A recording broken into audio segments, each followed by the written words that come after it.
আচ্ছা, কখনো কি আপনি ভারতে এইরকম কোনো কোম্পানি দেখেছেন যে কোম্পানি কখনো টিভিতে বিজ্ঞাপন দিতে দেখেনি? এমন কোম্পানি কি আছে আমাদের ইন্ডিয়াতে? হ্যাঁ, অবশ্যই আছে। এমন একটি কোম্পানির গল্প আজ আপনাদেরকে শোনাবো, যে কোম্পানি আজ পর্যন্ত কখনো কোনো দিন কোনো বিজ্ঞাপন দেয়নি। হ্যাঁ, এইরকম একটি কোম্পানি আছে যেখানে না কোনো বলিউড সুপারস্টার না কোনো মার্কেটিং ক্যাম্পেইন করা হয়, কিন্তু তবুও প্রতিদিন লাখ লাখ মানুষ সেখানে কেনাকাটা করতে যায়। কিন্তু কেন? এমন কি আছে এই কোম্পানিতে যা অ্যামাজন বা ফ্লিপকার্ট কোম্পানির মধ্যে নেই? আজ আমরা জানবো এমন এক নীরব সাফল্যের গল্প। স্মৃতির ঘরে সকলকে স্বাগত। চলে এসেছি আরো একটি নতুন ভিডিও নিয়ে।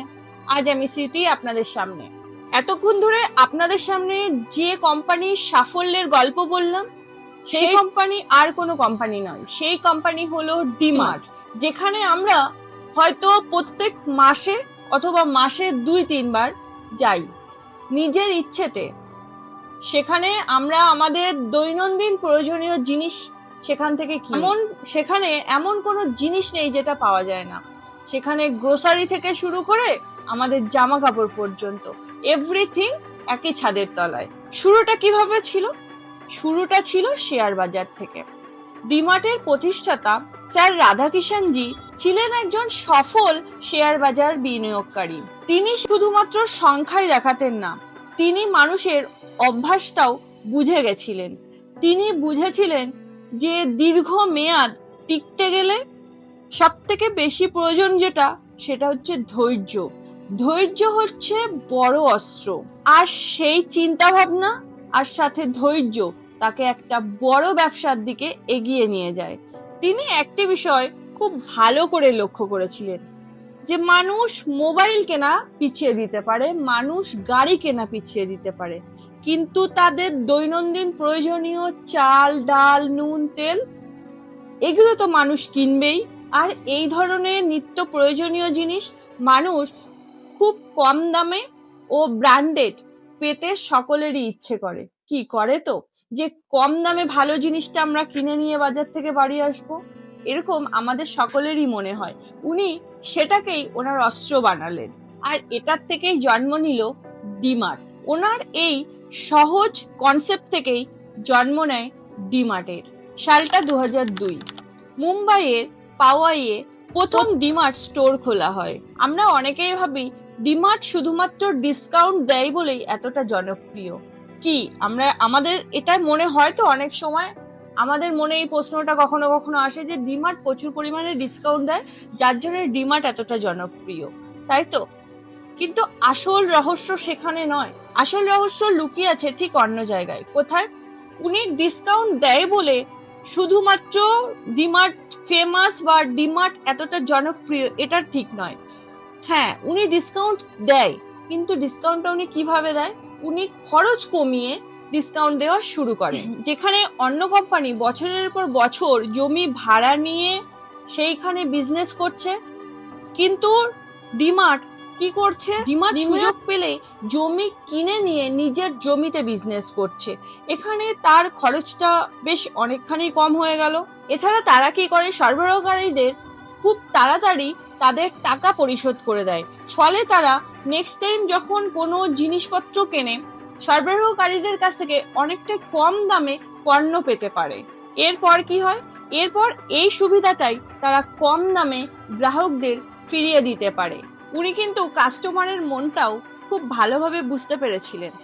আপনি হয়তো ডিমার্টে শুধু একটা তেল বা সাবান বা সামান্য কিছু জিনিস কিনতে গেছেন, কিন্তু কি হয়? আপনার বিলিং কাউন্টারে আসার সময় ট্রলি ভর্তি হয়ে যায়। কি যায় তো? হ্যাঁ, আমাদের সকলেরই এমন হয়।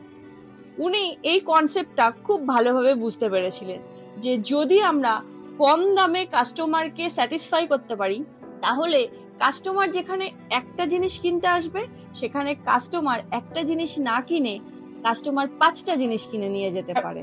ডিমার্টের স্টোরগুলো আপনি লক্ষ্য করে দেখবেন, ডিমার্টের স্টোরগুলো এমনভাবে সাজানো থাকে যাতে আপনার চোখে সমস্ত কিছু প্রোডাক্টগুলো আগে ধরা পড়ে।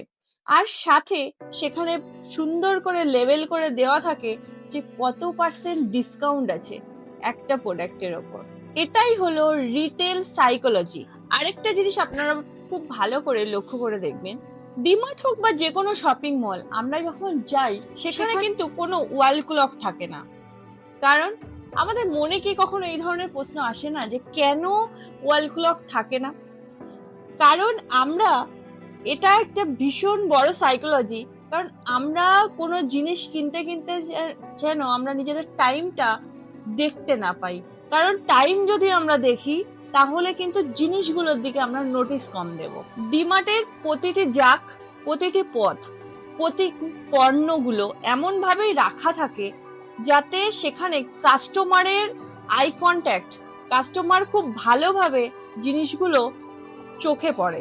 এইভাবেই ডিমার্টের প্রত্যেকটা কনসেপ্ট কিন্তু সাজানো হয়েছিল। সাফল্য যে শুধুমাত্র এই কারণেই আসবে এমন কথা কিন্তু নয়।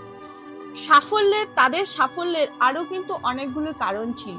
আজকের ডিজিটাল যুগে যেখানে সকল মানুষ অনলাইন শপিং, ডেলিভারির দৌড়ে ব্যস্ত, সেই সময় দাঁড়িয়ে ডিমার্ট কিন্তু নিজেদের মূল্য কৌশলে অটুট ছিলেন। তাদের বিশ্বাস ছিল যে ভারতের কোটি কোটি মানুষ তারা নিজের চোখে দেখে পণ্য পছন্দ করে কিনতে পারবে, এটা তাদের বিশ্বাস ছিল। আর সেই বিশ্বাসে তারা আজও অটুট হয়ে রয়েছে। আর ঠিক সেই জন্য ডিমার্টের আজ সবচেয়ে বড় সম্পদ শুধুমাত্র স্টোর আর লাভই নয়, তাদের সবচেয়ে বড় সম্পদ হলো মানুষের বিশ্বাস। আর এই বিশ্বাসই তাদেরকে শীর্ষের চূড়ায় নিয়ে এসে পৌঁছেছে, বিশ্বের সবচেয়ে বড় রিটেল ব্র্যান্ড বানিয়ে দিয়েছে। এই গল্প থেকে আজ আমরা একটি শিক্ষা তো অবশ্যই পেতে পারি, সবসময় প্রচার করলেই সফল হওয়া যায় না। সফল হতে গেলে লাগে ধৈর্য। সফল হতে গেলে আমাদের কিছু জিনিসের প্রয়োজন। সেটা কি? সেটা হচ্ছে নাম্বার 1 ধৈর্য, দ্বিতীয় খরচ নিয়ন্ত্রণ, আর তৃতীয় মানুষের মন বোঝা, গ্রাহকের মন বোঝা। তাহলেই হতে পারবেন আপনি সফল ব্যবসায়ী। আজকের এই ডিমার্টের গল্পটি আপনার কেমন লাগলো? যদি আপনার ভালো লাগে তাহলে লাইক করবেন, আর আমার ভিডিওগুলো আপনার কেমন লাগছে কমেন্ট করে জানাবেন। ততক্ষণে সকলে ভালো থাকবেন, সুস্থ থাকবেন। দেখা হচ্ছে আরো একটি নতুন ভিডিওতে।